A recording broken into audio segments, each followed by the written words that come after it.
I now give the floor to Her Excellency Retno Lestari Priyansari Marsudi, Minister for Foreign Affairs of Indonesia.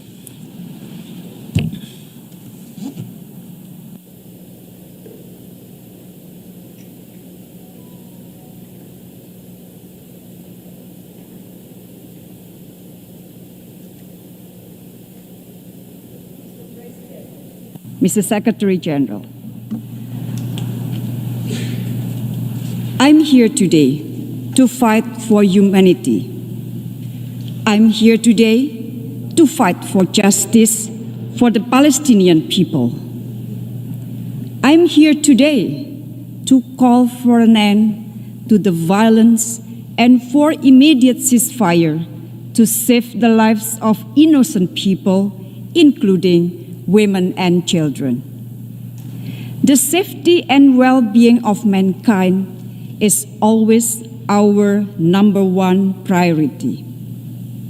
I'm sure that each one of us are touched when confronted with images of a 2-month-old baby injured and pulled away from the rubble as her family lay dead. The only question we should ask ourselves is, how much longer shall we let these atrocities continue? All of us know that this conflict is asymmetric by nature between Israel, the oppressor, the occupying power, and the Palestinian, the occupied, who are continuously being oppressed. Occupation is the core issue. The international community owes the Palestinian people a long overdue independent state of Palestine, living side by side in equal footing with all of us. This continued occupation and aggression by Israel does not only warrant condemnation, but it is also a grave violation of international law that demands our actions.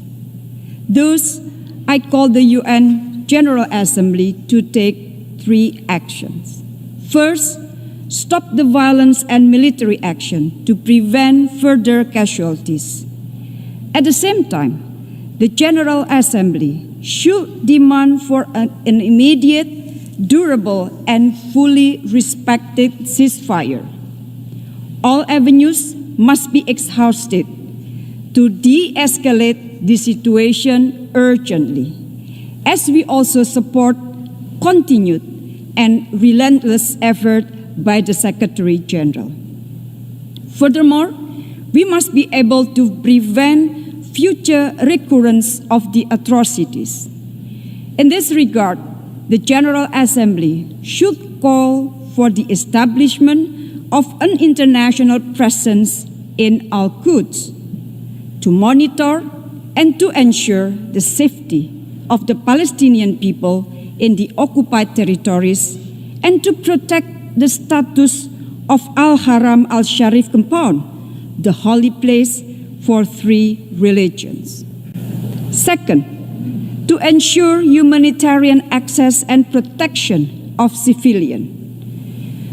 Our ultimate responsibility is to save lives. And every minute we spend here deliberating could mean another Palestinian life lost.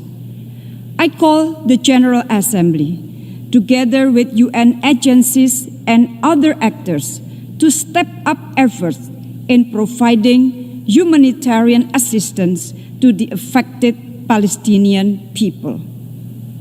It must urge Israel to open and allow access for the delivery of humanitarian aid, including to Gaza, which has been under siege for more than 13 years. Third, pursue a credible multilateral negotiation. Credible negotiation is very important to advance a just and comprehensive peace based on 2-state solution in line with internationally agreed parameters. The General Assembly has moral and political responsibility to ensure that peace negotiations take place. We must put a stop to the systematic efforts by the occupying power that may leave nothing left to be negotiated. We must not allow the Palestinians to have no other choice but to accept injustice for the rest of their life. Therefore, we have to stop this injustice now. We have to continue our support to Palestinians to get their independence and justice. Mr. President, in recent days, during the COVID-19 pandemic, we witnessed the erosion of trust in multilateral institutions. Today, we hold this meeting with one main purpose: to ensure that justice prevails for the Palestinians. This meeting will be seen as a litmus test for multilateralism.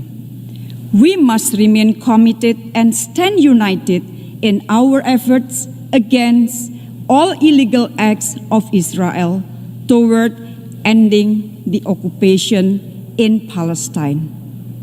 We have to act now together.